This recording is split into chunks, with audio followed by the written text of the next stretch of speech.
বিশ্বনবী ফাতেমারে বললেন, ফাতেমা, আলী কোথায়? ফাতেমা বলল, আপনার জামাই আলী আমার সাথে ঝগড়া করে বাইরে গেছে। বিশ্বনবীর চেহারাটা আগুনের গোলার মতো লাল হয়ে গেল। বিশ্বনবী ডেকে বললেন, ফাতেমা, তুমি বিশ্বনবীর মেয়ে হতে পারো, কিন্তু আলী তোমার স্বামী। আলী যদি তোমার উপর নাখোশ থাকে, জান্নাতের দরজা তোমার জন্য খুলবে না। কোথায় গেছে আলী, কোথায়?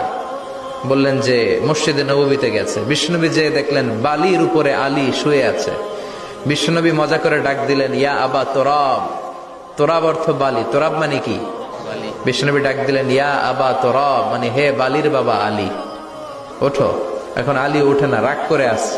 বিশ্বনবী এদিক দিয়ে তাকায়, আলী ওইদিকে তাকায়। বিশ্বনবী ওদিকে আসলে আলী এদিকে তাকায়। মনে মনে করে এতক্ষণ আপনার মাইয়াই গুতাইছে, এখন আপনি গুতাইতেছেন। বিশ্বনবী যাই বললো, আলী রাগ করো না, ওঠো, তুমি আমার চাচাতো ভাই, আমার ঘরেই তো তুমি মানুষ হয়েছ। ঘাপটি মেরে হাতটা ধরে টান দিলেন। সাইয়েদনা আলী উঠতে বাধ্য হলেন। বিশ্বনবী কারো হাত ধরে টান দিলে ওই লোক বসে থাকতে পারে? উঠে গেলেন, ঘরে নিয়ে আসলেন। নিয়ে এসে বিশ্বনবী খাটের মাঝখানে শুইলেন।